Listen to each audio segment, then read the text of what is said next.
everyone. Welcome to the streaming study hall for Curious Cats. You know where it's at. It's Balco Books. Hello, hello. We are just about to get set up.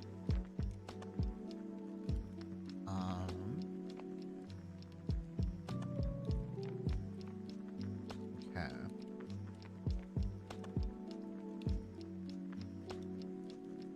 Going to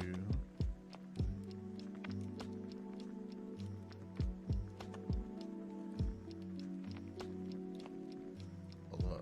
Please load. What's wrong with you?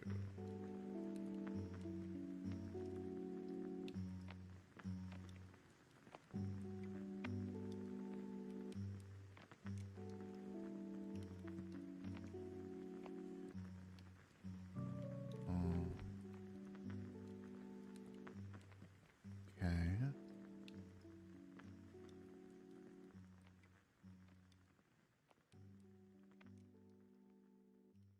Hmm.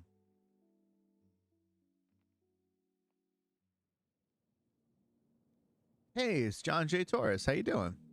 It's been a minute since I've seen you. Not since Gamers Guild days. Hello. Welcome.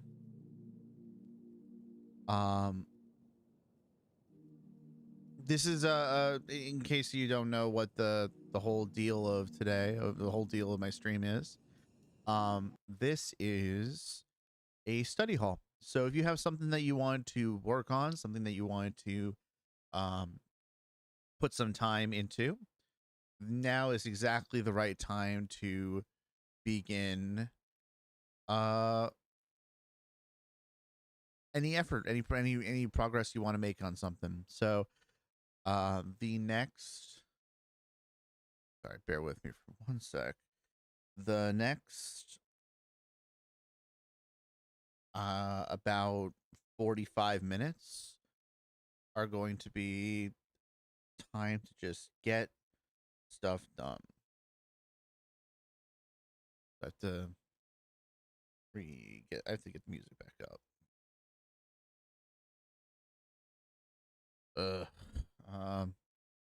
Okay. Hold the phone. Okay, be right back. If I hold the phone, I mean I need my phone. One sec.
hate misplacing things, even though I do it all the time, and it's right there.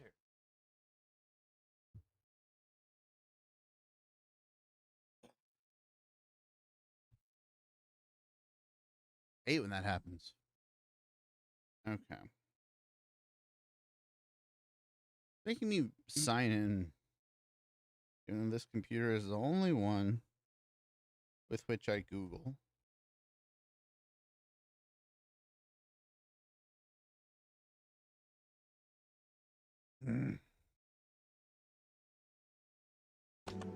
All right. There we go. I think we're back. Hello.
What's up, 13?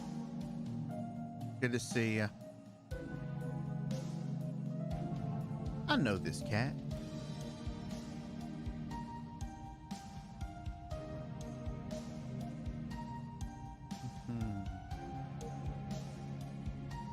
Doing good? That's great. I'm glad.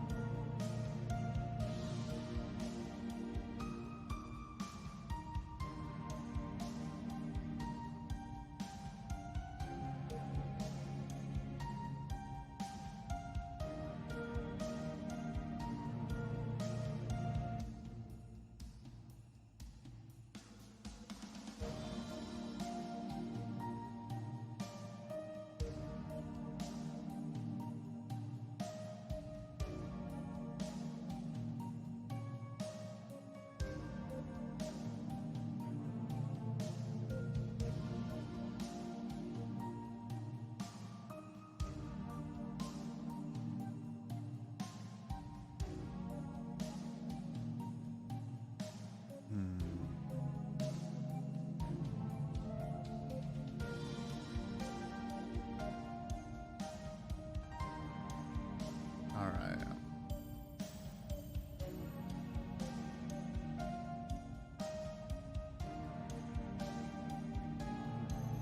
What I want.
understand. About the adventures? Why even go on them at all? Why not try to find a way to leave? Well, we usually do when we first arrive, but after a while you start to realize that you really can't leave.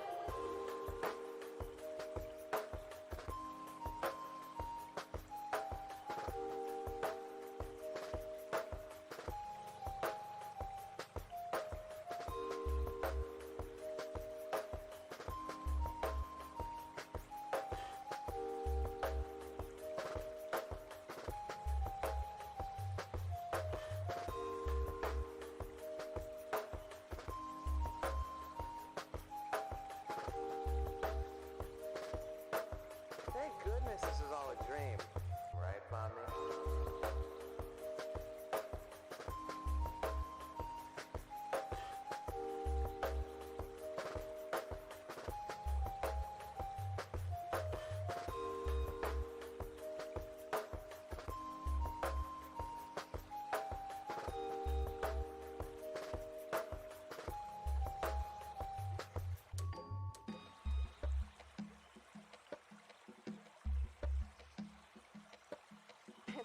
You really can't leave, and constantly chasing an unattainable goal will start driving you a bit crazy.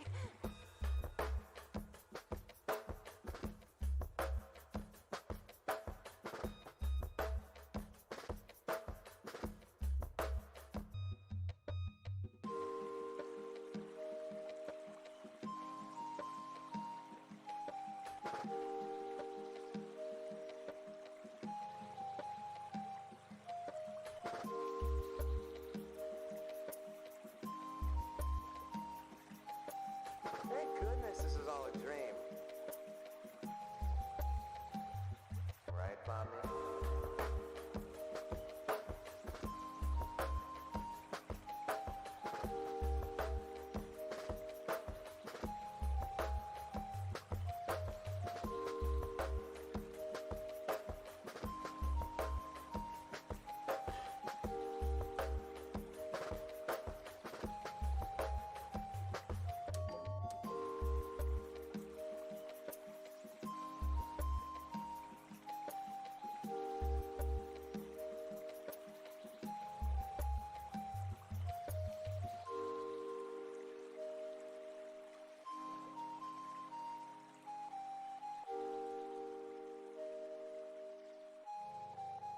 You really can't leave.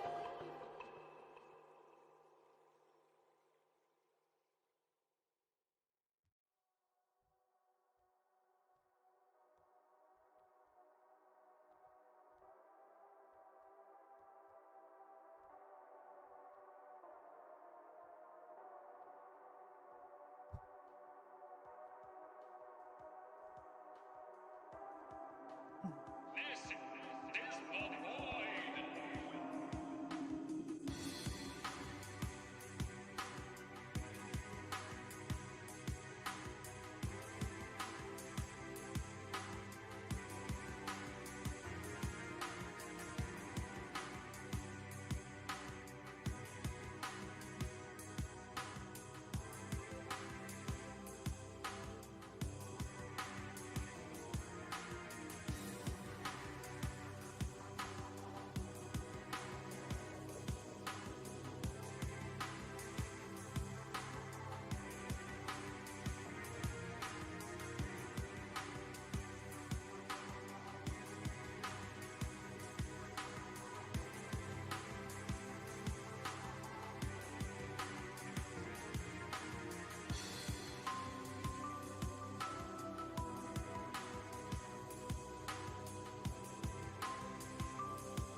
Okay.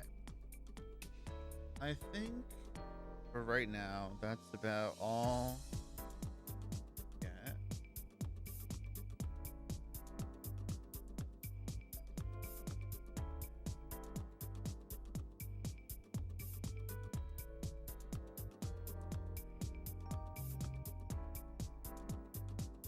Lift it up.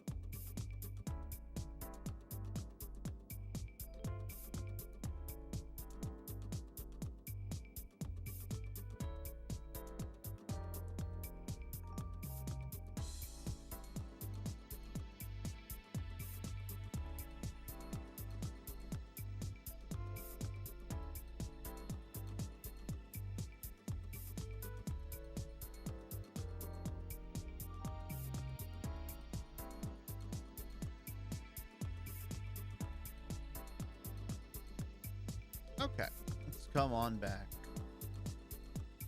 Hello. Um, yeah, that was interesting. Gosh, hair. There's so much in it. Haircut. Oy. Okay. Music off.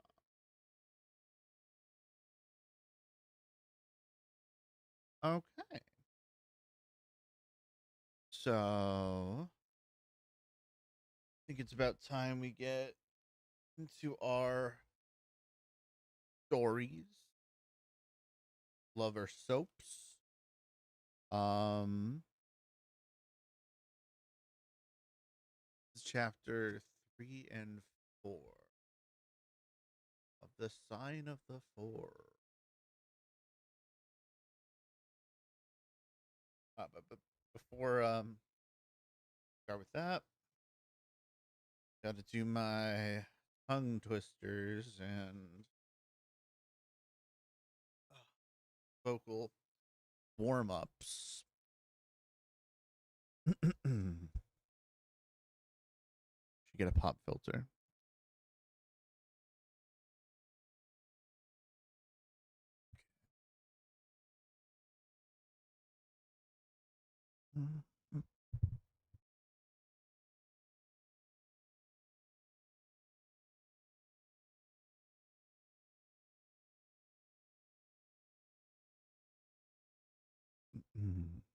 Annoying Annie ate all the apples and assuaged an avid appetite. Annoying Annie ate all the apples and assuaged an avid appetite.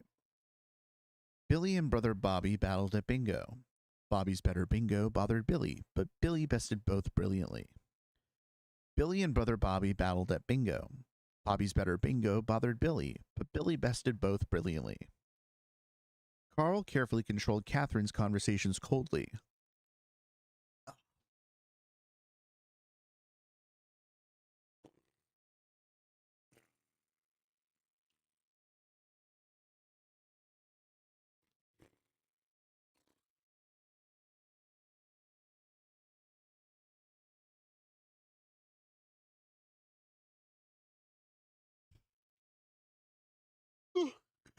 Excuse me.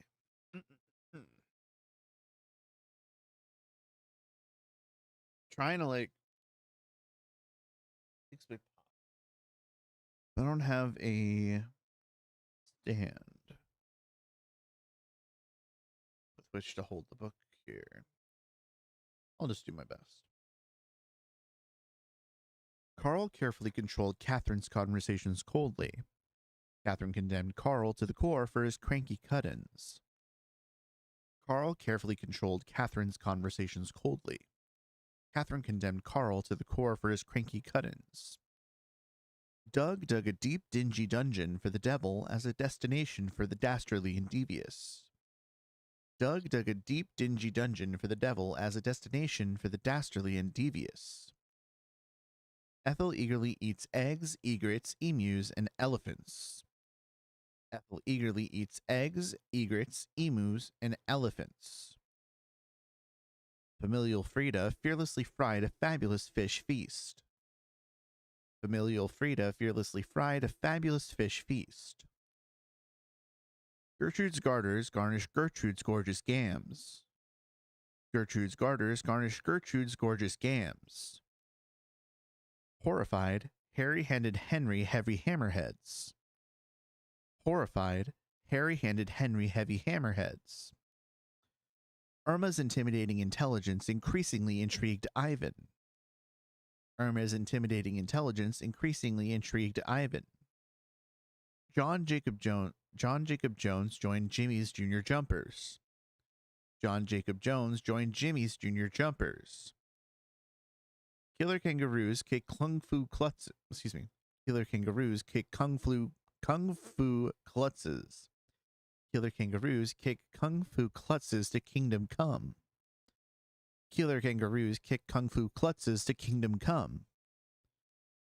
Laura landed limited limelight legitimately. Laura landed limited limelight legitimately. Mary's marigolds made Martha's mugworts miss. Mary's marigolds made Martha's mugworts miss.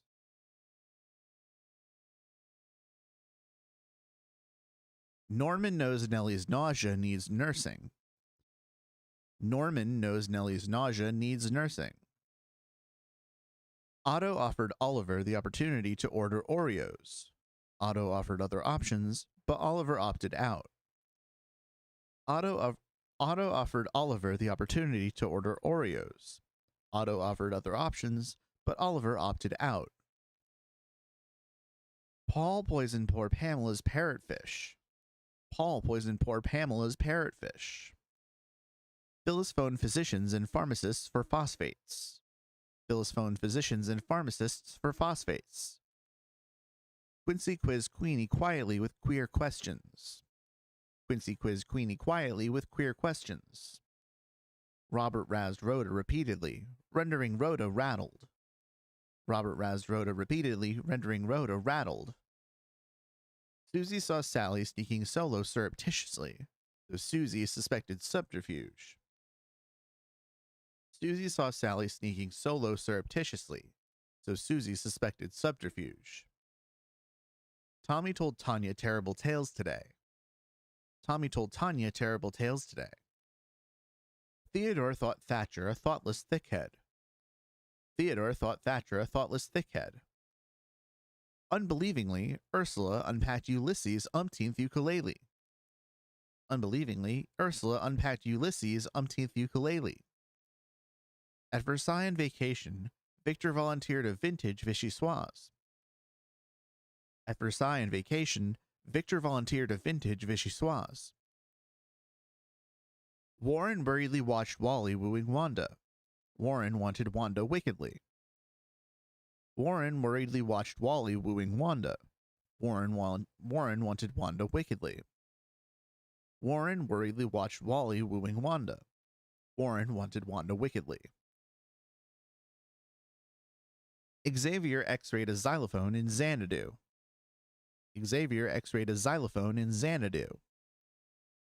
Yoshi yelped Yahoo at the Yiddish yachtsman. Yoshi yelped Yahoo at the Yiddish yachtsman. Zebras in zoot suits zoom zippingly zigzagging through zoos. Zebras in zoot suits zoom zippingly, zigzagging through zoos. Right?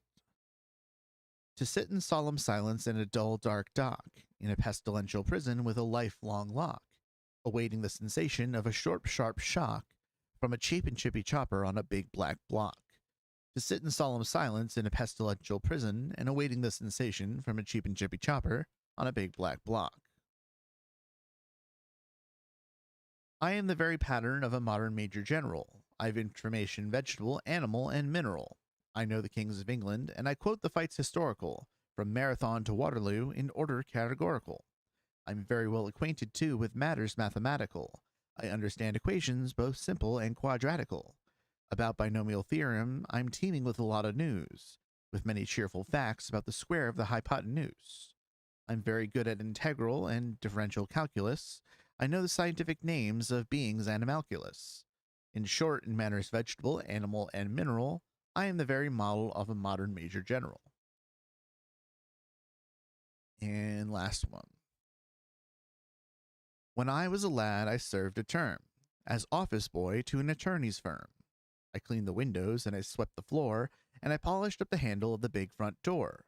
I polished up that handle so carefully that now I am the ruler of the Queen's Navy. As office boy, I made such a mark that they gave me the post of a junior clerk. I served the writs with a smile so bland, and I copied all the letter in a big round hand. I copied all the letters in a hand so free that now I am the ruler of the Queen's Navy. Okay. Ooh. Always good to do something like a warm up. I'm going to get some water, and then we can begin our reading. Sherlock Holmes. All right, I'll be right back.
All right.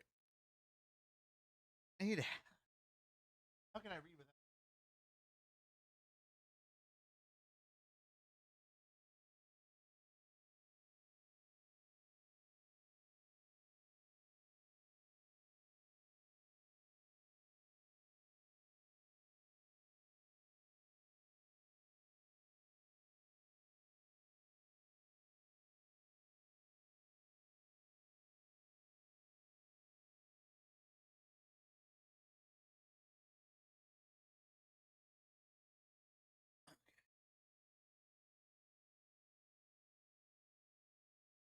Aye, aye, Captain.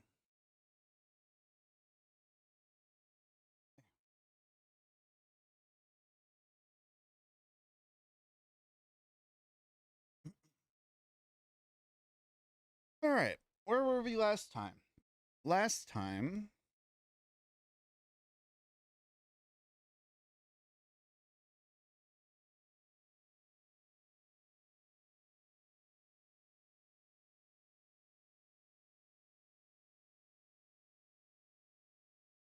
The last time we were visited by Mary Morstan. Mary Morstan had a peculiar problem. She had a peculiar problem in which she was 10 years ago, her father went missing. And 6 years ago, she started receiving mysterious packages from some random person. And in each one of the packages that she received a very large, valuable pearl. And after 6 years of receiving a very, very valuable pearl on the same day every year, most recently she received a letter saying that, hey, I need to meet up with you. You've been wronged and justice must be served. I need to meet up with you in order to give you some of this information. You can bring up the 2 friends. This woman goes to Holmes and Watson and says, hey, what do you make of this? And Holmes naturally says, we will be your 2 friends because, we're not the police. And the notice said, don't bring the police. And we can help you out there. So at the very end of the chapter, they were going over the handwriting of the address slips on each of these packages, which Mary Morstan brought, and as well as the handwriting of the note, as well as the handwriting of her father, just to cover their bases. And they are waiting for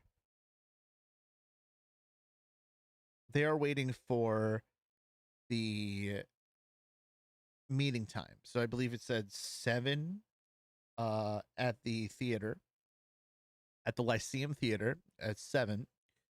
And it looks like we are current. Oh, okay. So Holmes left to go figure out some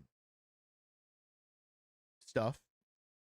He is after all a mysterious and obtuse man. So let's get into it. I think we're ready.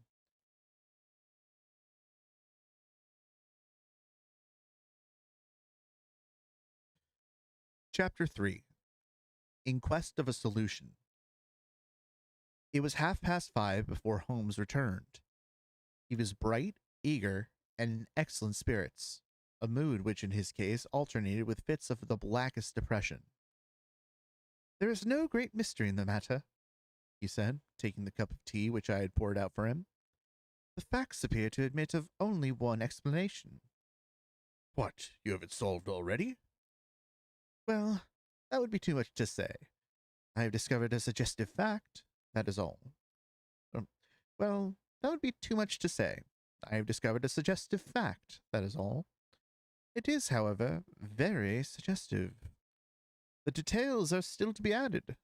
I have just found, on consulting the back files of the Times, that Major Sholto of Upper Norwood,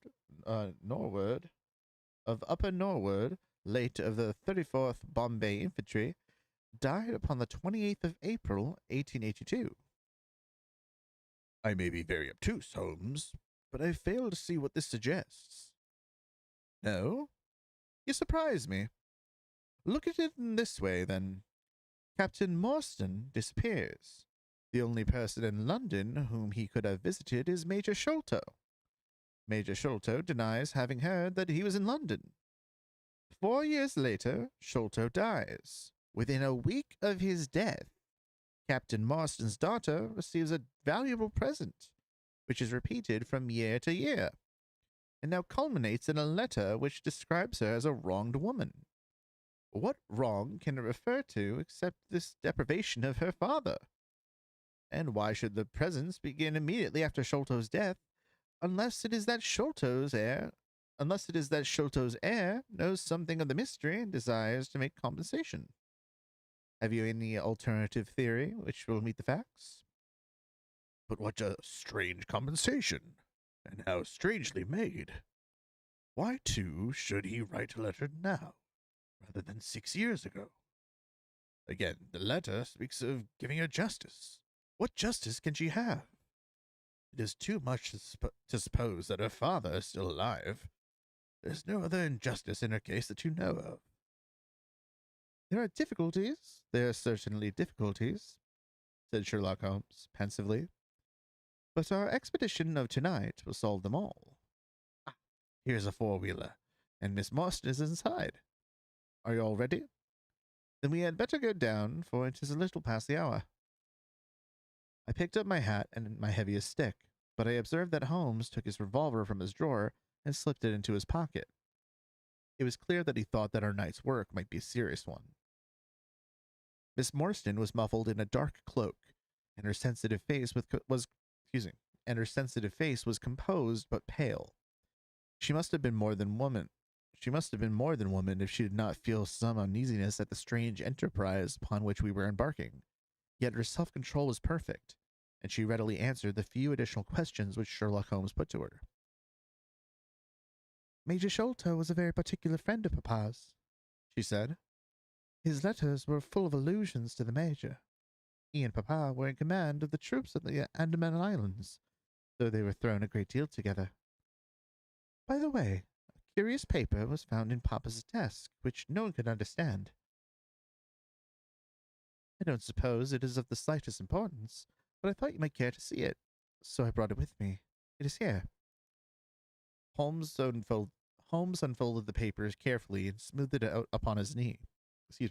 Holmes unfolded the paper carefully and smoothed it out upon his knee. He then very methodically examined it all over with his double lens. It is paper of native Indian manufacture, he remarked. It has at some time been pinned to a board. The diagram upon it appears to be a plan of part of a large building with numerous halls, corridors, and passages.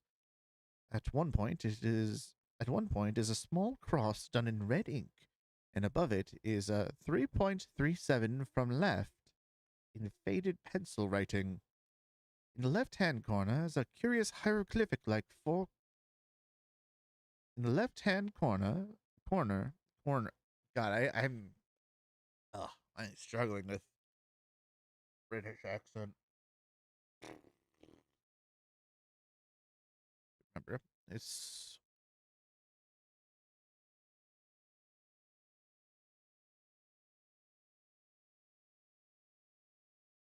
at one point is a small cross done in red ink, and above it is a 3.37 from left in faded pencil writing.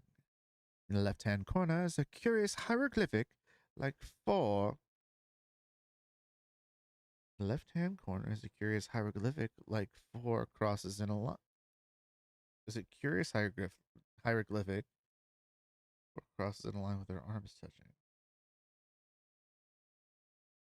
Sometimes the sentences are written in a strange way. In the left-hand corner is a curious hieroglyphic like four crosses in a line. Okay. In the left-hand corner is a curious hieroglyphic like four crosses in a curious hieroglyphic like four crosses in a line with their arms touching. Beside it is written in very rough and coarse characters the sign of the four: Jonathan Small, Muhammad Singh, Abdullah Khan, Dost Akbar. No, I confess that I do not see how this bears upon the matter. Yet it is evidently a document of importance. It has been kept carefully in a pocketbook, for the one side is as clean as the other. It was in his pocketbook that we found it. Preserve it carefully, then, Miss Marston, for it may prove to be of use to us. I begin to suspect that this matter may turn out to be much deeper and more subtle than I at first supposed. I must reconsider my ideas. He leaned back in the cab, and I could see by his drawn brow and his vacant eye that he was thinking intently. Miss Morstan and I chatted in an undertone about our present Miss Morstan and I chatted in an undertone about our present expedition and its possible outcome, but our companion maintained his impenetrable reserve until the end of our journey. It was a September evening, and not yet 7 o'clock, but the day had been a dreary one, and a dense, drizzly fog lay low upon the great city. Mud-colored clouds drooped sadly over the muddy streets. Down the strand, the lamps were but misty splotches of diffused light which threw a feeble circular glimmer upon the slimy pavement. The yellow glare from the shop windows streamed down to the steamy, vaporous air, and threw a murky, shifting radiance across the crowded thoroughfare. There was, to my mind, something eerie and ghost-like in the endless procession of faces which flitted across these narrow bars of light. Sad faces, and glad, haggard, and merry. Like all humankind, they flitted from the gloom into the light, and so back into the gloom once more. I am not subject to impressions, but the dull, heavy evening with the strange business. I am not subject to impressions, but the dull, heavy evening with the strange business upon which we were engaged combined to make me nervous and depressed. I could see from Miss Morstan's manner that she was suffering from the same feeling. Holmes alone could rise superior to petty influences. He held his open notebook upon his knee, and from time to time he jotted down figures and memoranda in the light of his pocket lantern. At the Lyceum Theater, the crowds were already thick at the side entrances. In front of a continuous stream of hansoms and four-wheelers were rattling up, discharging their cargoes of shirt-fronted men and beshawled, bediamonded women. At the Lyceum Theater, the crowds were already thick at the side entrances. In front of a continuous stream of hansoms and four-wheelers were rattling up, discharging their cargoes of shirt-fronted men and beshawled, bediamonded women. We had hardly reached the third pillar, which was our rendezvous, before a small, dark, brisk man in the dress of a coachman accosted us. "Are you of the parties that had come with Miss Marston?" he asked. "I am Miss Marston, and these two gentlemen are my friends," said she. He bent a pair of wonderfully penetrating and questioning eyes upon us. "You'll excuse me, miss," he said with a certain dogged manner, "but I was to ask you to give your word that neither of your companions is a police officer." "I give you my word on that," she answered. He gave a shrill whistle, on which a street Arab led across a four-wheeler and opened the door. The man who had addressed us mounted to the box, while we took our places inside. We had hardly done so before the driver whipped up his horse, and we plunged away at a furious pace through the foggy streets. The situation was a curious one. We were driving to an unknown place on an unknown errand. Yet our invitation was either a complete hoax, which was an inconceivable hypothesis, or else we had good reason to think that important issues might hang upon our journey. Miss Morstan's demeanor was as resolute and collected as ever. I endeavored to cheer and amuse her by reminiscences of my adventures in Afghanistan, but, to tell the truth, I was myself so excited at our situation and so curious as to our destination that my stories were slightly involved. To this day, she declares that I told her one moving anecdote as to how a musket looked into my tent at the dead of night, and how I fired a double-barreled tiger cub at it. At first, I had some idea as to the direction in which we were driving, but soon, what with our pace, the fog, and my own limited knowledge of London, I lost my bearings and knew nothing, save that we seemed to be going on a very long way. Sherlock Holmes was never at fault, however, and he muttered the names as the cab rattled through the squares and in and out by tortuous by-streets. "Rochester Row," said he. "Now Vincent Square. Now we come out on the Vauxhall Bridge Road. We're making for the Surrey side, apparently." "Yes, I thought so. Now we are on the bridge. You can catch glimpses of the river." We did indeed get a fleeting view of the stretch of the Thames, the lamps shining upon the broad, silent water, but our cab dashed on, and was soon involved in a labyrinth of streets upon the other side. "Wordsworth Road," said my companion, "Priory Road, Larkhall Lane, Stockwell Place, Robert Street, Cold Harbor Lane. Our quest does not appear to take us to very fashionable regions.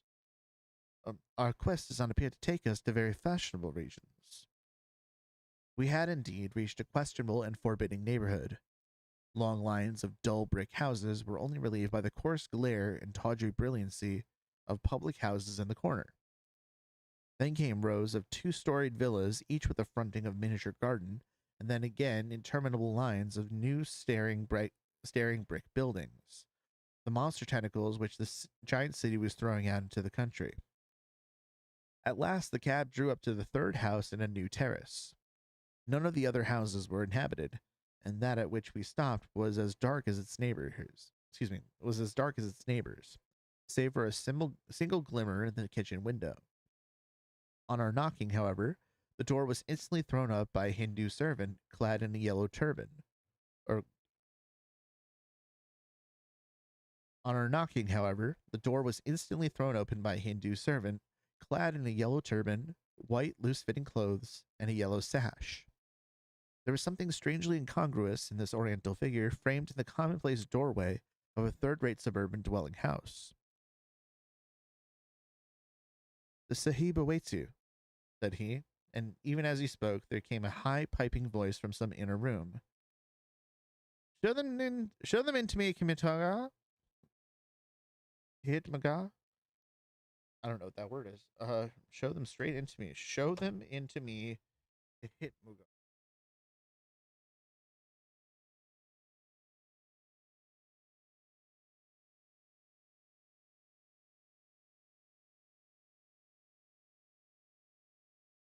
Oh, okay.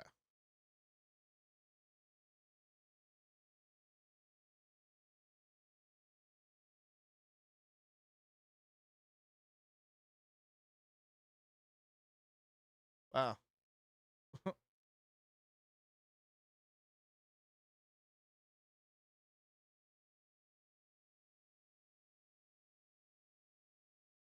Oh, okay. It's a term that like extra denotes someone as a foreigner, as a foreign servant.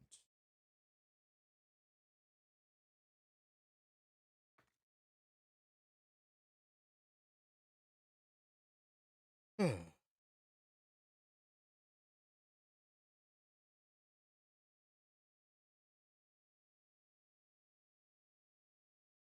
right. Mm. Chapter 4. The story of the bald-headed man. We followed the Indian down a sordid and common passage, ill-lit and worse furnished, until he came to a door upon the right, which he threw open. A blaze of yellow light streamed out upon us, and in the center of the glare there stood a small man with a very high head, a bristle of red hair all around the fringe of it, and a bald, shining scalp which shot out from among it like a mountain peak. Like a mountain peak from fir trees. He writhed his hands together as he stood, and his features were in a perpetual jerk, now smiling, now scowling, but never for an instant in repose. Nature had given him a pendulous lip, and a too visible line of yellow and irregular teeth, which he strove feebly to conceal by constantly passing his hand over the lower part of his face. Oh, God, it's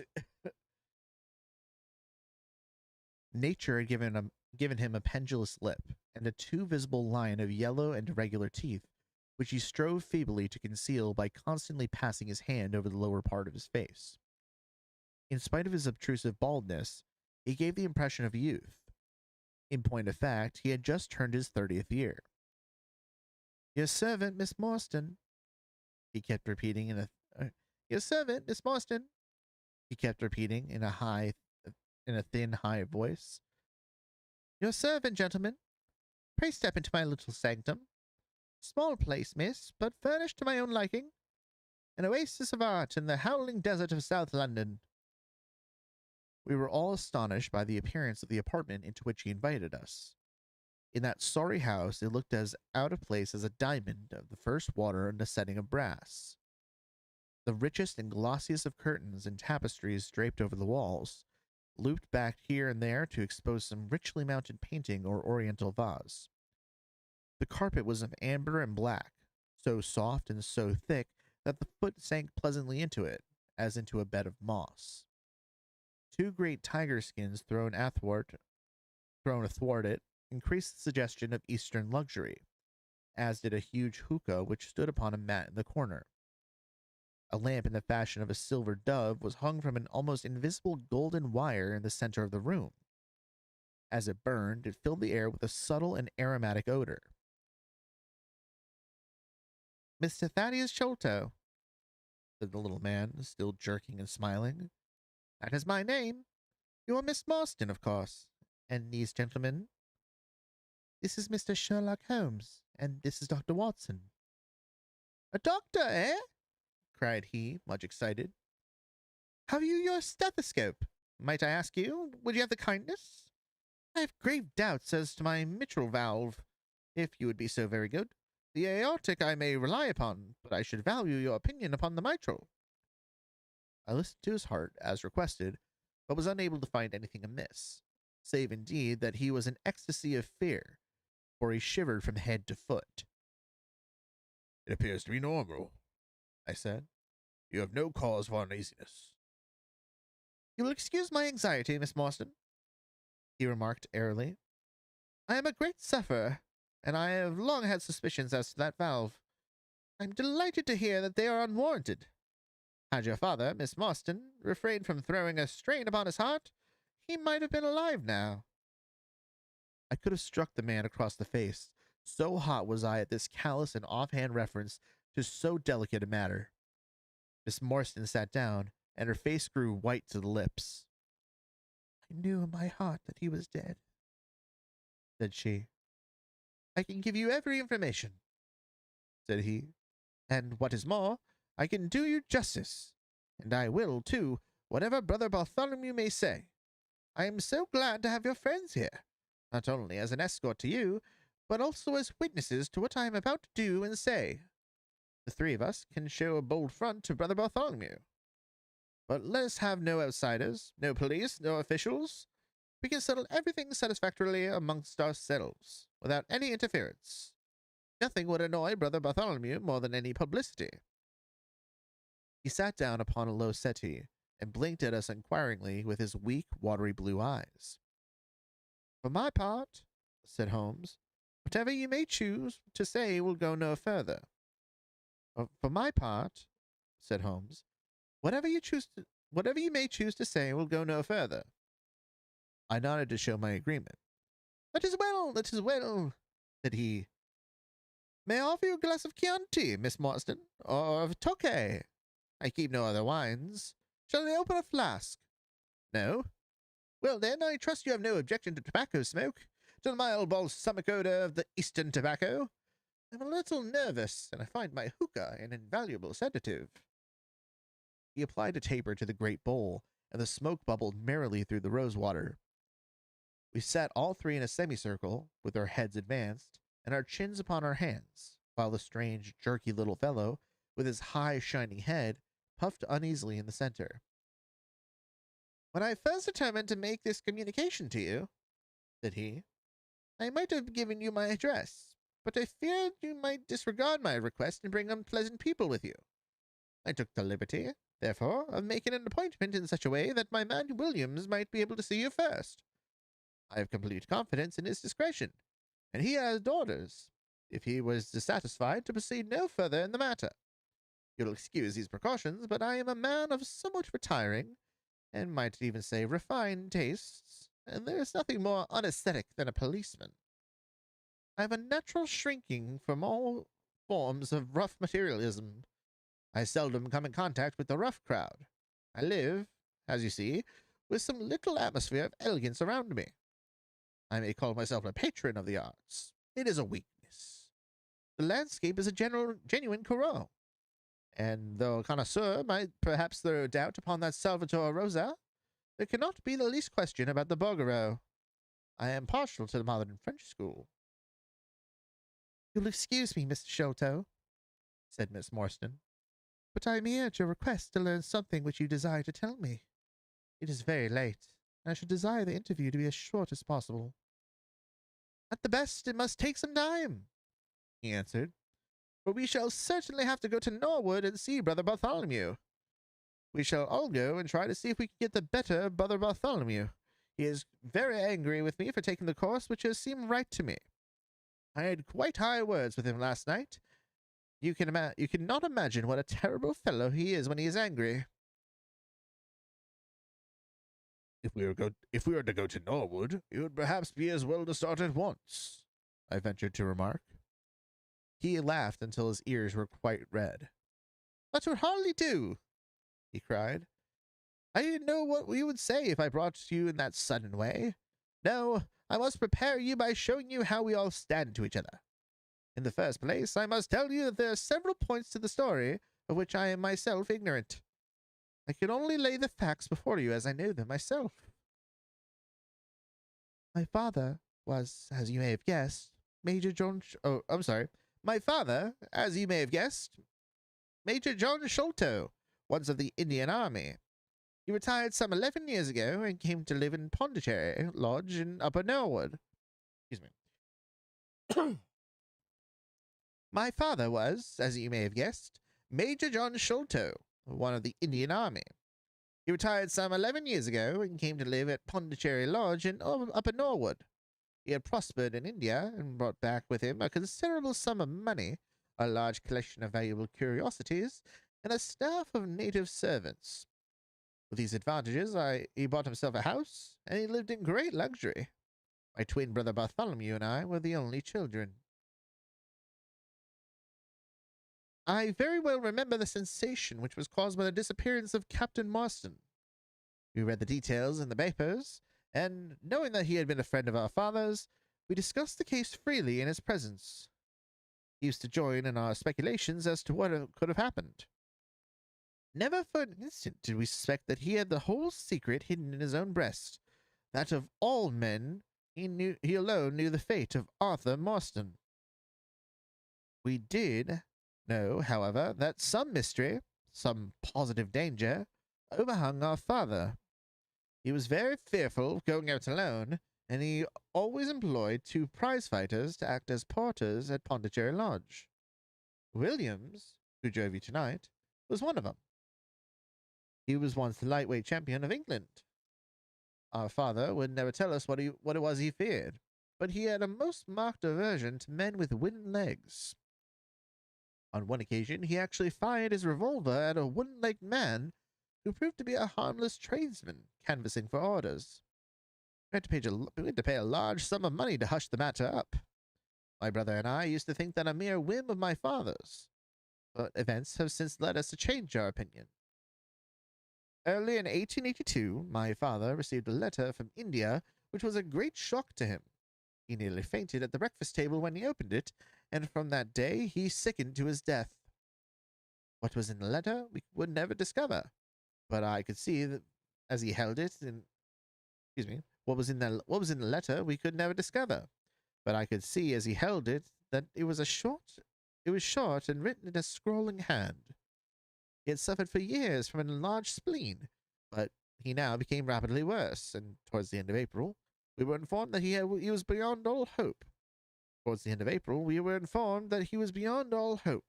And that he wished to make a last communication to us.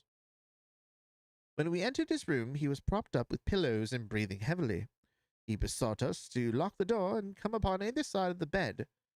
Then, grasping our hands, he made a remarkable statement to us in a voice which was broken as much by emotion as by pain. I shall try to give to you in his own very words. I have only one thing, he said, which weighs upon my mind at this supreme moment. It is my treatment of poor Marston's orphan. The cursed greed which has been my besetting sin through life has withheld from her the treasure, half at least of which should have been hers. And yet I have made no use of it myself. So blind and foolish a thing is avarice, the mere feeling of possession that has been so dear to me, that I could not bear to share it with another. See that chaplet dipped with pearls beside the quinine bottle? Even that I could not bear to part with, although I had got it out with the design of sending it to her. You, my sons, will give her a fair share of the Agra treasure, but send her nothing, not even the chaplet, until I am gone. After all, men have been as bad as this have been recovered. After all, men have been as bad as this and have recovered. I will tell you how Morstan died, he continued. He had suffered for years from a weak heart, and he concealed it from everyone. I alone knew it. When in India, he and I, through a remarkable chain of circumstances, came into possession of a considerable treasure. I brought it over to England, and on the night of Marstan's arrival, he came straight over here to claim his share. He walked over from the station and was admitted by my faithful Lal Shaudar, who is now dead. Marston and I had a difference of opinion as to the division of the treasure, and we came to heated words. Marston had sprung out of his chair in a paroxysm of anger. When he suddenly pressed his hand to his side, his face turned a dusky hue, and he fell backwards, cutting his head against the corner of the treasure chest. When I stooped over him, I found, to my horror, that he was dead. For a long time I sat half distracted, wondering what I should do. My first impulse was, of course, to call for assistance, but I could not but recognize that this was every chance that I would be accused of murder. His death at the moment of a quarrel, and the gash in his head, would be black against me. Again, an official inquiry could not be made without bringing out some facts about the treasure, which I was particularly anxious to keep secret. It told me that no soul upon earth knew where it had gone. There seemed to be no necessity why any soul should know. I was still pondering over the matter when, looking up, I saw my servant, Lal Shaudar, in the doorway. He stole in and bolted the door behind him. "Do not fear, Sahib," he said. "No one need know that you have killed him. Let us hide him away, and who is the wiser?" "I did not kill him," said I. Lal Shaudar shook his head and smiled. "I heard it all, Sahib," said he. "I heard you quarrel, I heard the blow, but my lips are sealed. All are asleep in the house. Let us put him away together." That was enough to decide me. If my own servant could not believe my innocence, how could I hope to make it good before 12 foolish tradesmen in a jury box? Lal Shaudar and I disposed of the body that night, and within a few days the London papers were full of the mysterious appearance of Captain Morstan. You will see from what I say that I can hardly be blamed in the matter. My fault lies in the fact that we concealed not only the body, but also the treasure, and that I have clung to Morstan's share as well as my own. I wish you, therefore, to make restitution. Put your ears down to my mouth. The treasure is hidden in... At this instant, a horrible change came over his oh, I'm sorry. At this instant, a horrible change came over his expression. His eyes stared wildly, his jaw dropped, and he yelled, in a voice which I can never forget, "Keep him out! For Christ's sake, keep him out!" We both stared round the window behind us, which his gaze was fixed. A face was looking in at us from out of the darkness. We could see the whitening of the nose, where it was pressed against the glass. We could see the whitening of the nose where it was pressed against the glass. It was a bearded, hairy face, with wild, cruel eyes, an expression of concentrated malevolence. My brother and I rushed toward the window, but the man was gone. When we returned to my father, his head had dropped and his pulse had ceased to beat. We searched the garden that night, but found no sign of the intruder, save that just under the window a single footmark was visible in the flower bed. But for that one trace, we might have thought that our imaginations had conjured up that wild, fierce face. We soon, however, had another and a more striking proof that there were secret agencies at work all around us. The window of my father's room was found open in the morning. His cupboards and boxes had been rifled, and upon his chest was fixed a torn piece of paper with the words, "The Sign of the Four," scrawled across it. What the phrase meant, or who our secret visitor may have been, we never knew. As far as we can judge, none of my father's property had actually been stolen, though everything had been turned out. My brother and I naturally associated this peculiar incident with the fear which haunted my father during his life, but it is still a complete mystery to us. The little man stopped to relight his hookah and puffed thoughtfully for a few moments. We had all sat absorbed, listening to his extraordinary narrative. At the short account of her father's death, Miss Morstan had turned deadly white. For a moment, I feared she was about to faint. She rallied, however, on drinking a glass of water, which I quietly poured out for her from the Venetian carafe upon the side table. Sherlock Holmes leaned back in his hair. Sherlock Holmes leaned back in his chair with an abstracted expression and the lids drawn low over his glittering eyes. As I glanced at him, I could not but think how on that very day he had complained bitterly of the commonplaceness of life. Here at least was a problem which would tax his sagacity. Here at least was a problem which would tax his sagacity to the utmost. Mr. Thaddeus Sholto looked from one to the other of us with an obvious pride at the effect which his story had produced, and then continued between the puffs of his overgrown pipe. My brother and I, said he, were, as you may imagine, much excited as to the treasure which my father had spoken of. For weeks and for months we dug and delved at every part of the garden without discovering its whereabouts. It was maddening to think that the hiding place was on his very lips at the moment that he died. We could judge the splendor of the missing riches by the chaplet which he had taken out. Over this chaplet, my brother Bartholomew and I had some little discussion. The pearls were evidently of great value, and he was averse to part with them, for between friends, my brother was himself a little inclined to my father's fault. He thought, too, that if we parted with the chaplet, it might give rise to gossip and finally bring us into trouble. It was all that I could do to persuade him to let me find out Miss Marston's address and send her a detached pearl at fixed intervals, so that at least she might never feel destitute. It was a kindly thought, said our companion earnestly. It was extremely good of you. The little man waved his hand deprecatingly. We were your trustees, he said. That was the view which I took of it, though Brother Bartholomew could not altogether see it in that light. We had plenty of money ourselves. I desired no more. Besides, it would have been such bad taste to have treated a young lady in so scurvy a fashion. Les merveilles même au crime. That's worth looking up.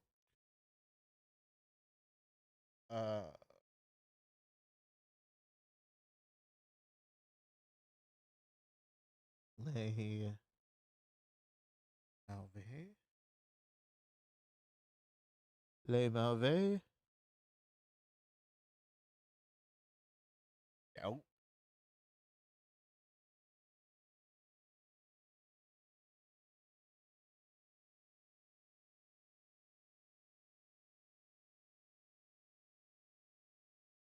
Le mauvais goût mène au crime. Le mauvais goût mène au crime. Le mauvais goût mène au crime. Le mauvais goût mène au crime. Le mauvais goût mène au crime. Le mauvais goût mène au crime. Bad taste leads to crime.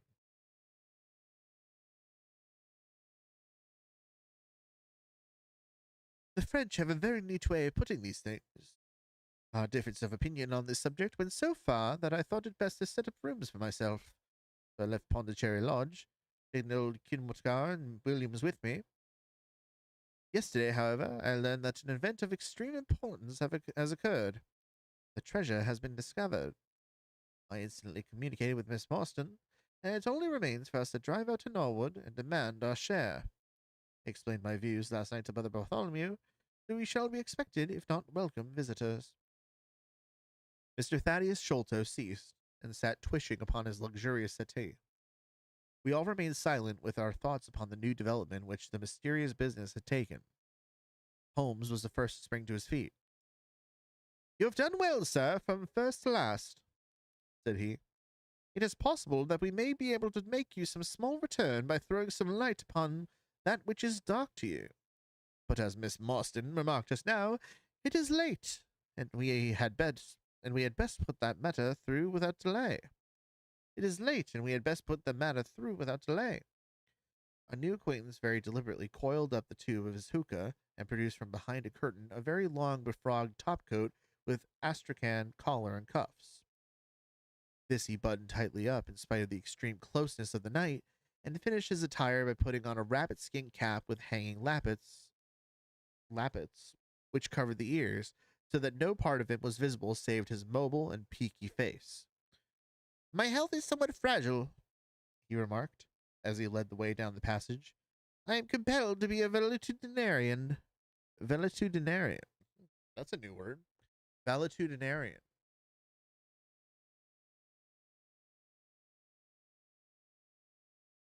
Wow. Valetudinarian. A valetudinarian is a person who is chronically sick or excessively anxious and so a hypochondriac. Okay.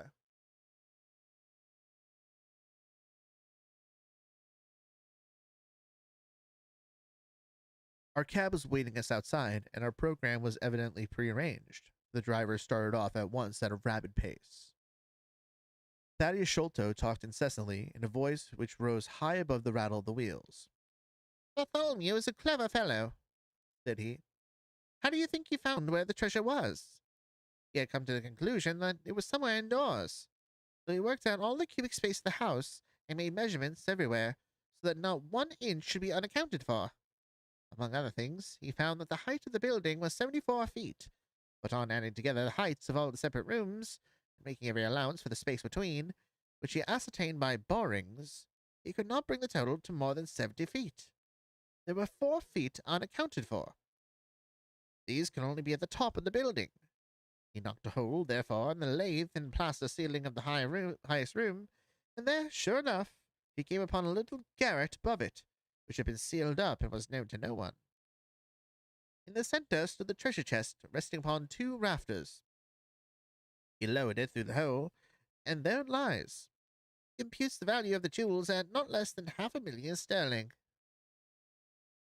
At the mention of this gigantic sum, we all stared at one another open-eyed.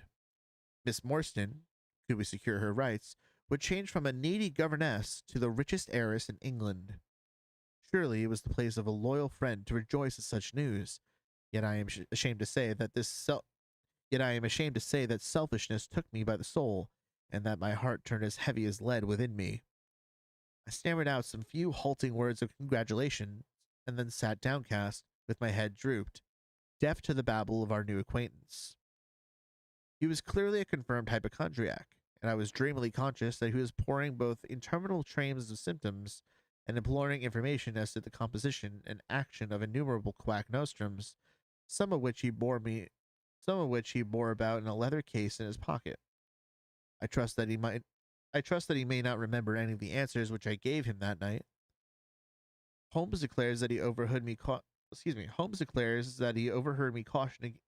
him against the great danger of taking more than 2 drops of castor oil, while I recommended strychnine. Strychnine. Strychnine?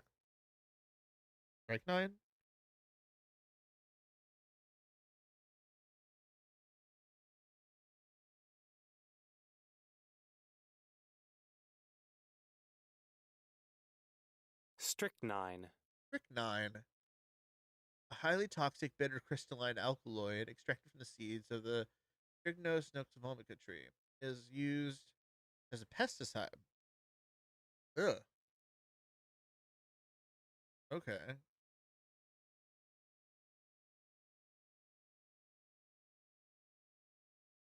Holmes declares that he overheard me caution him against the great dangers of taking more than 2 drops of castor oil, while I recommended strychnine in large doses as a sedative. Thank goodness our our concept of medicine has increased.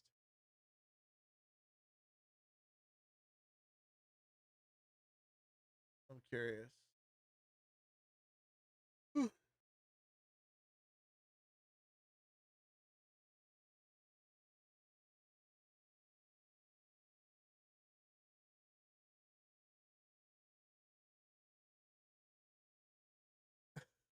Okay. Um. However that may be, I was certainly relieved when our cab pulled up with a jerk and the coachman sprang down to open the door. This, Miss Marston, is Pondicherry Lodge, said Mr. Thaddeus Sholto as he handed her out. Whew. Well, interesting. That there's a lot going on here. There's a lot going on here. That earns one Gadzook from me. Okay.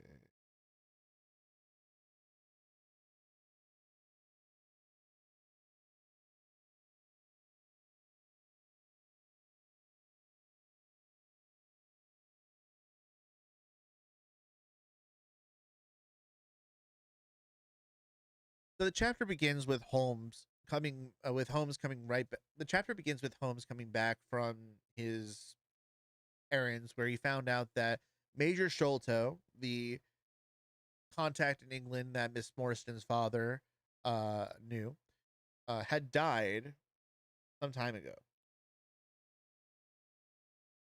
Died in 1882, which would be, how long ago is that? I think this is, yeah, we're in 1888, I believe. I'm just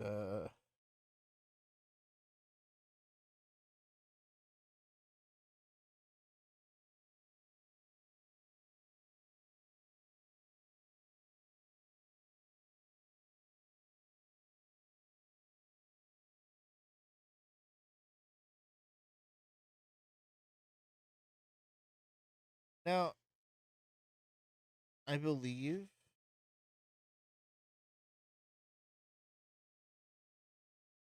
has it been that long? Has it been years? Any years?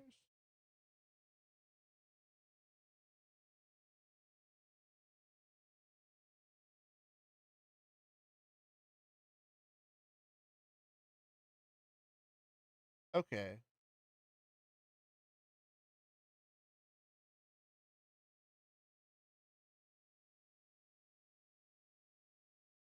Okay, I guess it's been 10 years since the study in Scarlet.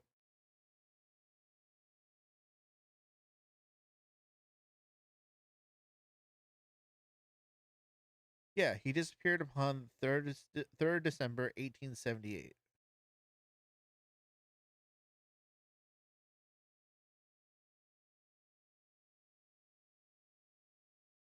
Okay.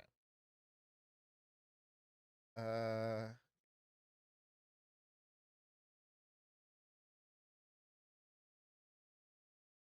okay.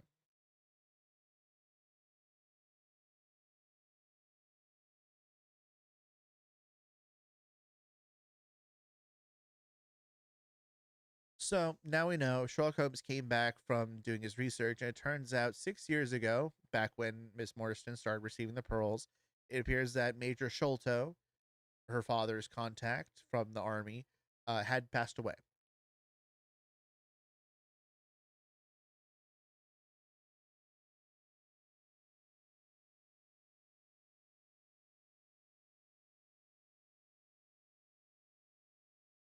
So the general timeline is 10 years ago, Mary Morrison's father disappeared.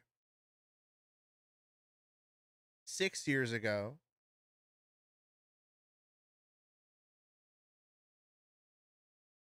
hold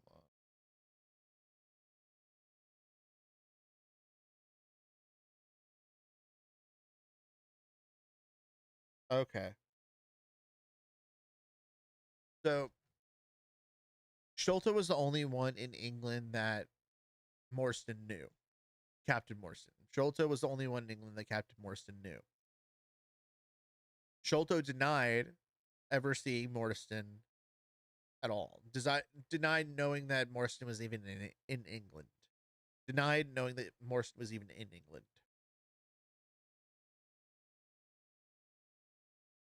4 years later, Sholto dies, and that's also when the letters with the pearls started showing up for Miss Morstan. So, why would such a thing happen if Sholto wasn't aware that Captain Morstan was there?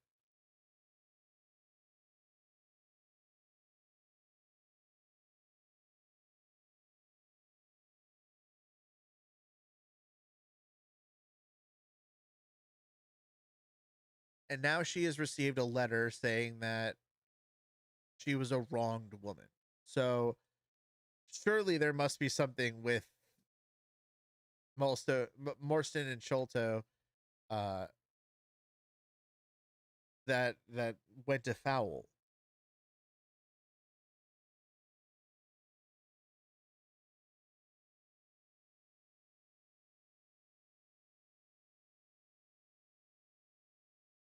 So Sherlock Holmes got a rough timeline, and now at this point, the carriage taking them to Sholto's heir, Sholto's son, is downstairs. Miss Morstan is inside.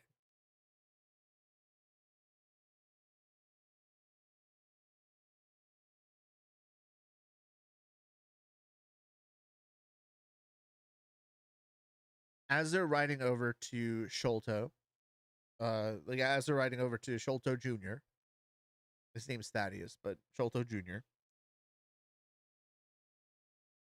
more Mary Morstan gives a little bit more background as to the relationship between her father and Major Sholto. And it seems that they were good friends. They had a very long professional relationship in the army together. And a curious paper was found in Captain Morstan's desk that no one could really make heads or tails of. And she brought it with her. And it says,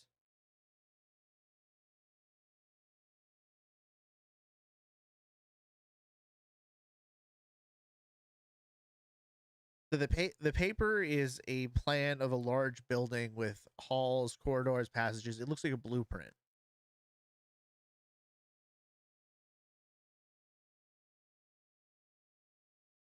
There's a small cross in red ink, and above it, in a pencil writing, says 3.37 from left.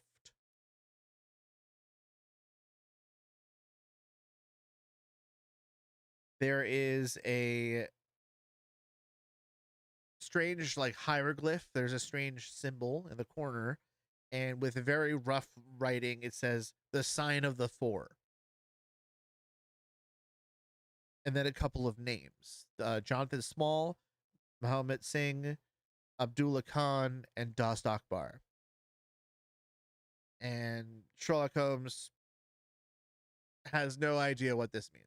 No idea what the implications of this note are.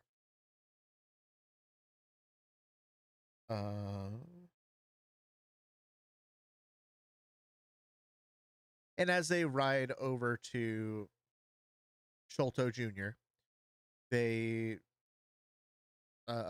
Watson and Mary Morrison talk, and Holmes is deep in thought, keeping an eye on where. I'm sorry, not yet. Uh,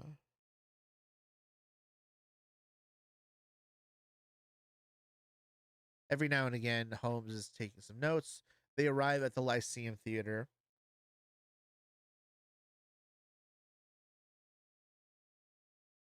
And immediately when they get to the third pillar outside of the theater, they're asked, "Are you the party with Mary Morstan?"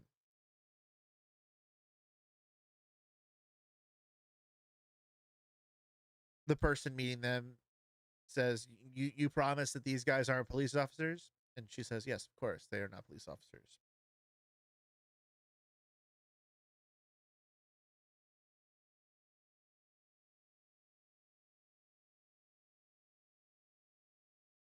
And immediately after confirming that, they are off. They are in the carriage on their way to Sholto Jr.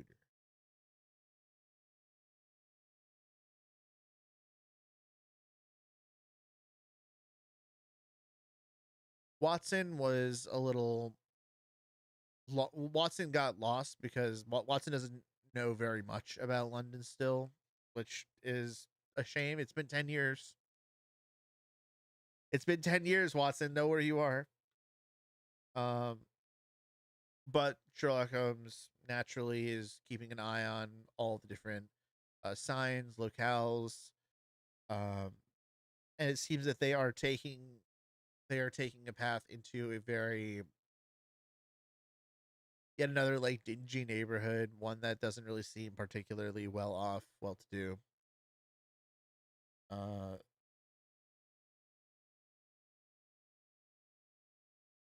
most of the houses seem to be unoccupied or dilapidated, something like that.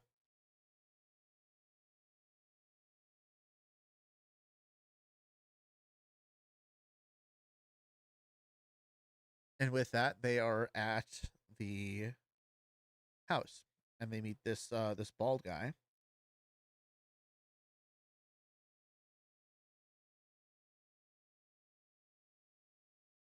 So this guy, his name is Thaddeus Sholto. He is small. He has bald. They really make him. They really make being bald is like a big character trait. I think I believe that he has a cleft lip that he's trying to like hide with his like hand. Um,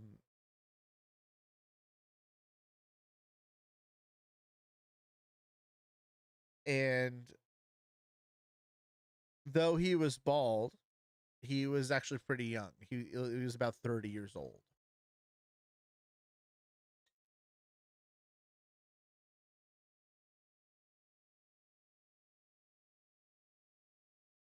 When they're led inside to Thaddeus Sholto's home, it is opulent. It is beautiful, gorgeous, furnished to the nines. There's like beautiful carpeting and oriental vases, all sorts of indications of wealth. There's a large hookah in the center of the room that everyone is now gathered around. This man is a hypochondriac and absolutely pounces upon the fact that Dr. Watson is a doctor. And uh, this guy's convinced that his like mitral valve in his heart is not working or something. And Watson's like, you seem fine to me.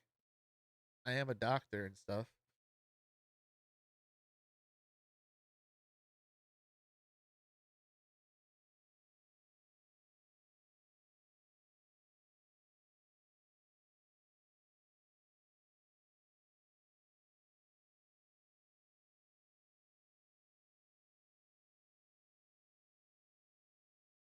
And basically, he's Thaddeus says, my heart was weak, much like your father. And if his heart wasn't as weak, your father, Captain Morstan, might be alive. And everyone's like, what the hell, dude? Like, her dad is dead, and we were, we don't even know that apparently her dad's dead. You just told us, you just dropped on us that her dad's dead. He's been missing for 10 years, and you just like, oh, and your dad's dead. If he had a better heart, he wouldn't be dead. Like, dude.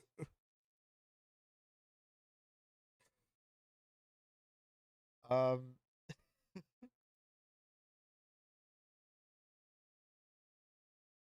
so they exchange pleasantries and sit down around the hookah to listen to Thaddeus Sholto's story.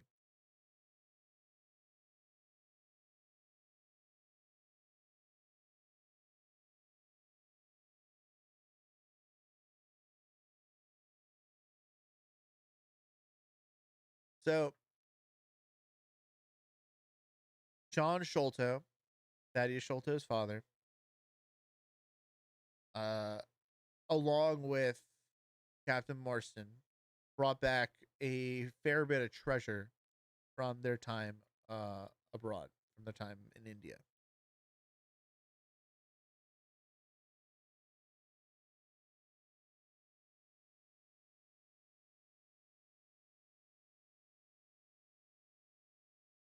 And Thaddeus does say just at the front, like, I don't know everything, but this is what I do know.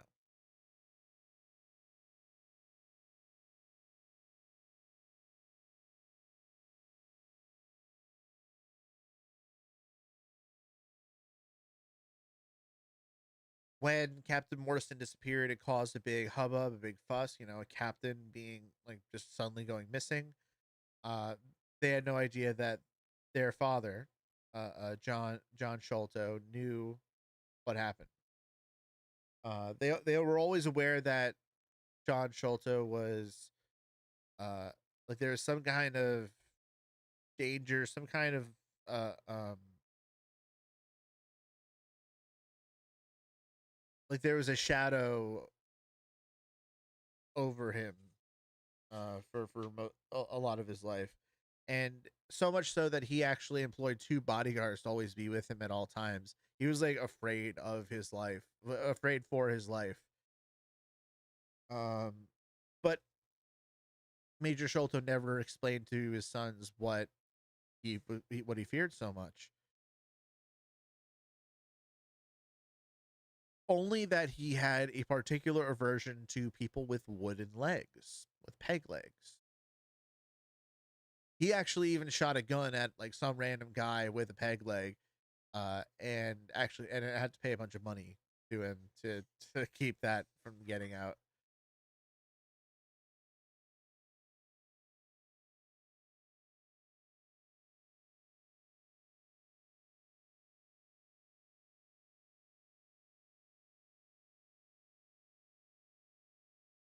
So in 1882, so that was 6 years ago.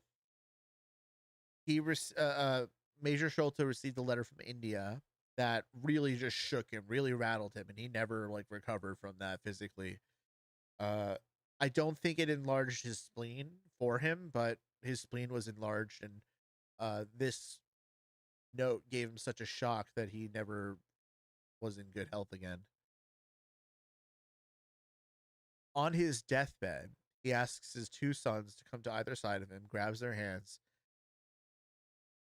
and tells them about his regrets. That he regrets never reaching out properly to Arthur Morston's daughter, Mary Morston, to explain the circumstances around why her father went missing, what happened, and uh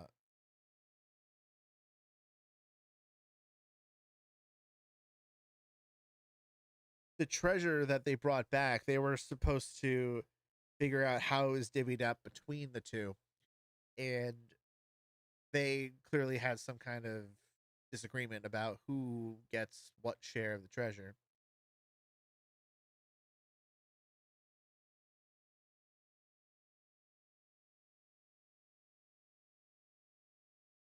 So what happened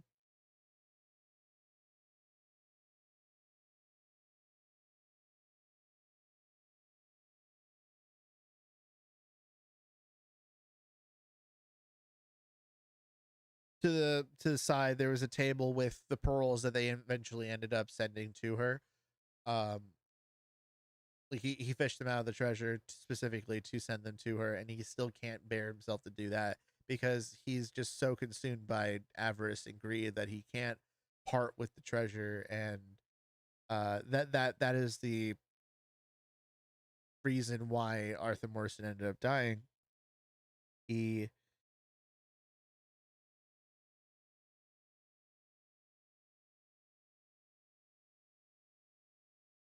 apparently Arthur Morrison had a weak heart. Heart disease seems to be everywhere here around in these times. But Arthur Morrison had a weak heart, and therefore, uh, uh, and no one else knew that he had a weak heart other than John Sholto. So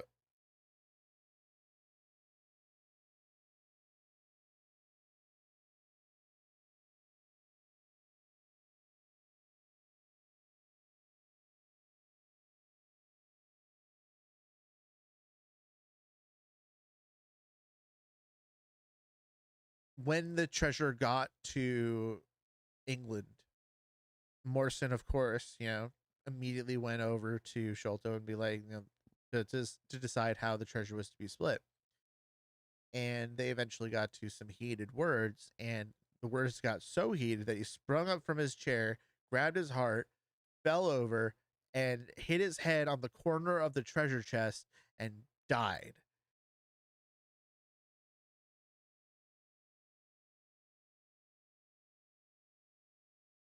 Now, naturally, when Sholto saw this happen, the first thing he thought was, I should call someone. But because of the circumstances that like there was so much treasure there and they were arguing over who was to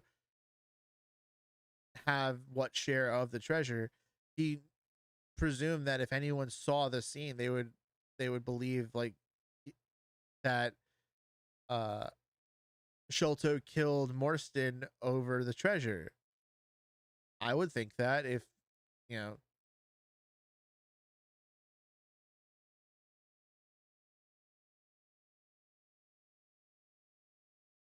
plus the gash in his head, it was I'm sure it wouldn't have been hard for Sherlock Holmes to identify that the gash in his head was from the uh hitting his head on the treasure chest, but how is he going to prove that to people?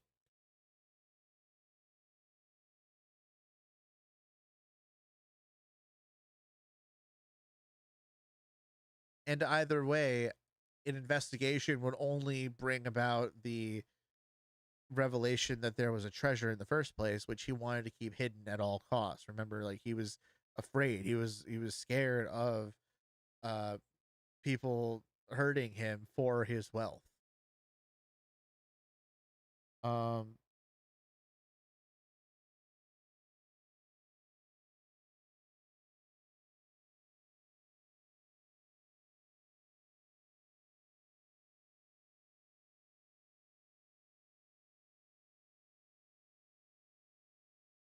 no, and Morstan assured Sholto that nobody knew where he was, so no one would know that he's gone or why he's gone. So uh Sholto wasn't in any particular rush to get this information out to anybody else. He was not uh particularly inclined.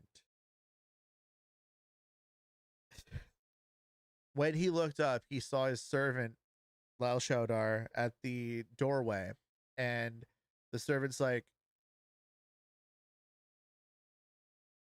locked the door behind him, said, do not fear. I won't tell anyone. We got to do something about the body."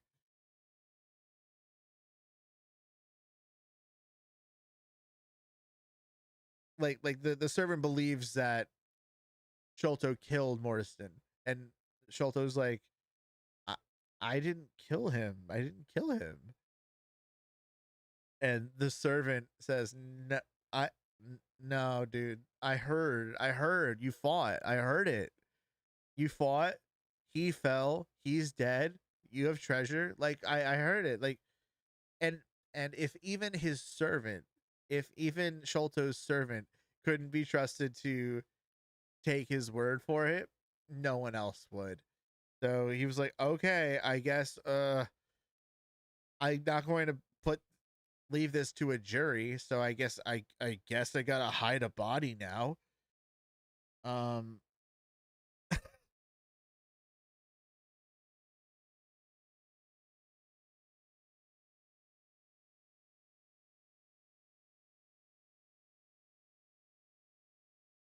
so his Sholto's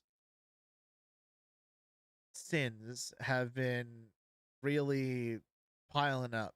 And not only had he hidden the body of Mary Morstan's father, but also kept the existence of the treasure from her. And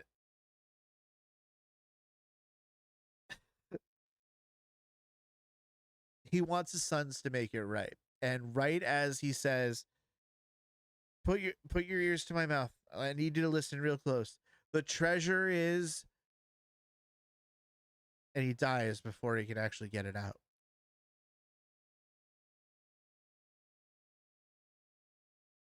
Well, actually, no. So he has his sons, you know, bend down to hear him say, and before he can say where the treasure is hidden, he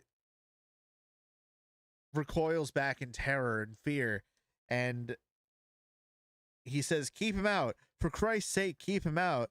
And apparently, there was a person looking into the window from the outside, and you could see like the condensation from his mouth, where like his nose was pressed up against the window, and everyone thought that that might have been a ghost if there wasn't a single footprint outside the window on the night where that happened. And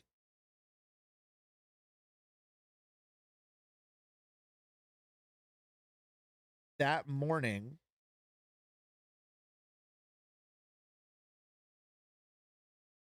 okay, so you know, Major Sholto sees his face, and his sons see the face, see the person at the window, and you know all this was too much. Major Sholto died before he could reveal where the treasure was. There was this mysterious man, and then in the morning,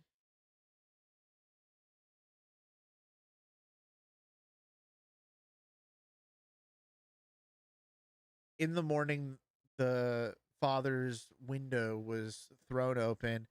A bunch of things were rifled through. Nothing seemed to be taken.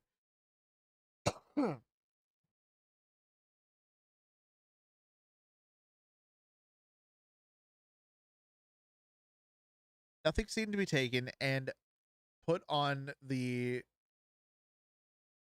and on Major Sholto's dead body, they put a note that said,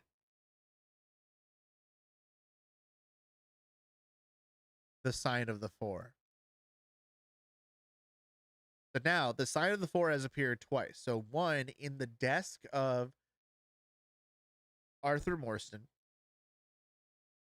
and on the body left as a note on John Sholto.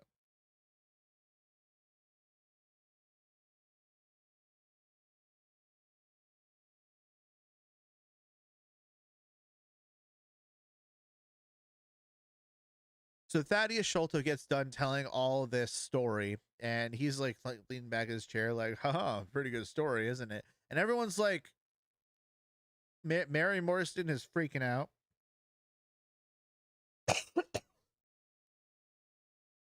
um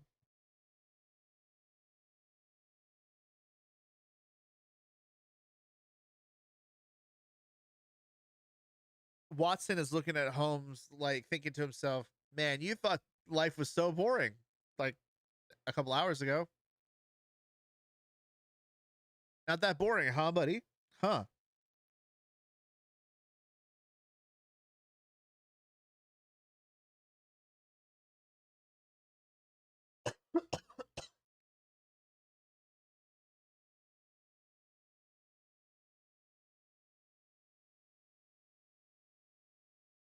Excuse me.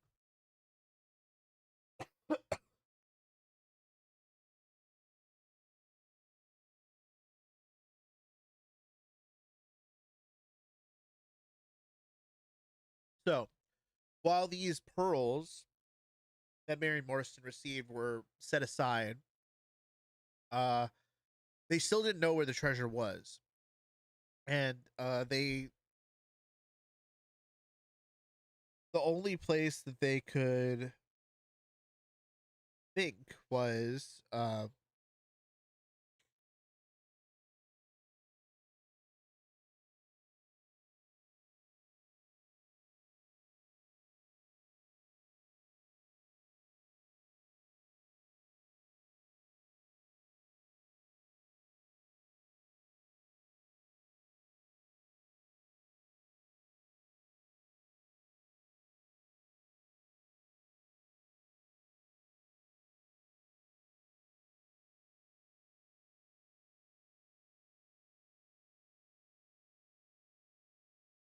so the so they need to find where the treasure was. The two brothers, Bartholomew and Thaddeus, disagreed on what to do with the treasure. Thaddeus said, "You know, I have enough money, and I feel bad that we didn't ever look for Mary Marston. So we should probably do that. And Bartholomew was like, no, we got to keep this. This is our inheritance. This is our money. Why should we have to share it? Um, and they were they're getting into it. So uh, he decided like, I'm going to move out because we can't agree on this. And meanwhile, uh, Bartholomew was Bartholomew, he is apparently clever, and he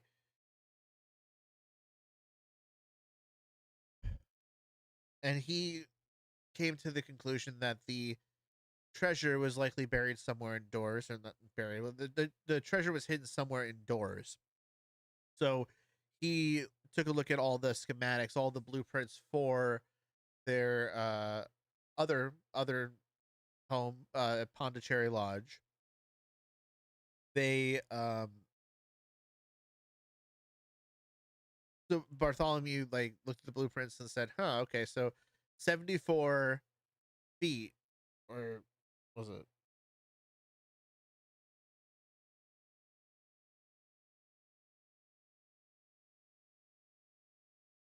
Yeah, so 70 Pondicherry Lodge was 74 feet tall, but after taking measurements of all the rooms, could only account for 70 feet of the building. So there was 4 feet left over, and there was a little attic where the treasure was hidden. They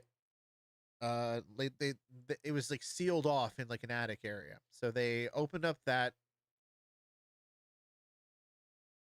uh like little annex, little um hidey hole, and brought down the treasure chest, resting on two rafters, and the value of all that was in the treasure chest is 500,000 sterling. I'm not entirely sure what the how money works back then, because I like I'm not. Give me one sec. Um, so I know there's like pennies, guinea, sterling.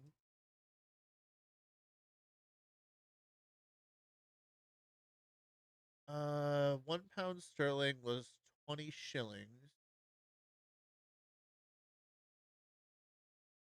So to give an idea, Sherlock Holmes gave a shilling to each one of his little like street urchin informants. So that was it seemed like 8 or 10 or so. So 8 or 10, so 10 shillings is half a pound of sterling. So if this was 500,000 sterling,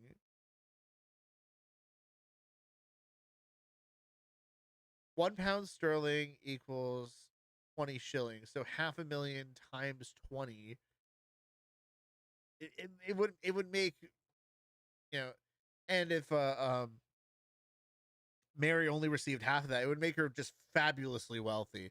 So like, and she was already like kind of dressed in pretty modestly. She was, you know, did not have any sort of the dressings of someone with means. So yeah, this would make her like one of the most um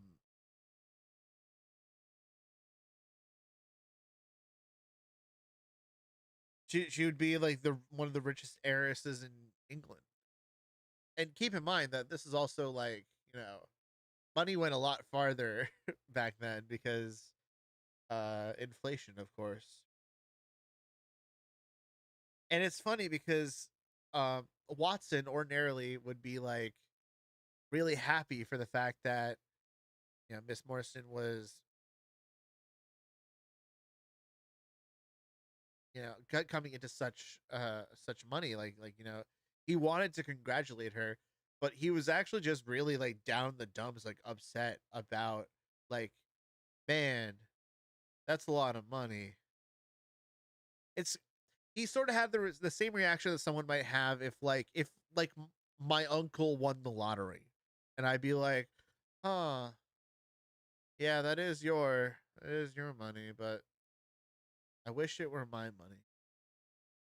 And this is the force that like the force of man that John Sholto clearly had every rational reason to fear. Um, but yeah, that's it. So then they head out to Pondicherry Lodge, and that is where we're at. Wow, what a what a setup! I can't wait to see what happens next. What goes on next? Um, sweet. So we'll be back on Monday for chapters 5 and 6. Though I am thinking there is a I do think that I might want to, and this might not be like the most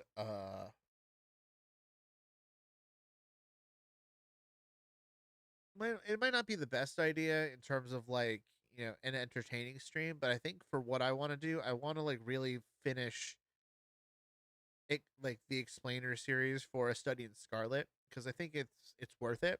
It's a really good story, and I think it's worth it. And I have some ideas of how I want to organize my content about it. I want to make my make some YouTube shorts that are like the most like, guy does this, eh, like he say yay, I want to make like stupid and accessible, and then I want to have a more um refined sort of explainer with more detail, and then finally and I want a recording of the actual performance of the chapter. Like I want it to be a 3-tiered thing, and it might be more than I need to do, but they're all things that I want to do. Like I want to make short form content. I want to make longer form content, and I also want to have like an audiobook uh repository for all of it. And if I could divide it up by like histories and in themselves, that seems like a pretty good place to start. All right. Well, that's about it. That's about it for me today. I appreciate you being here if you're here. And if you're not here, I also appreciate you. Uh y'all have a good weekend. Have a good 4th of July. I hope we can all learn to love our country more in the future. I'm not too crazy about it, but you know, it's been a great 250. It's been a great 250 years. I think it's time we pack it in. Uh and return to good old England. Well, maybe not now, but all right. I'll see you later.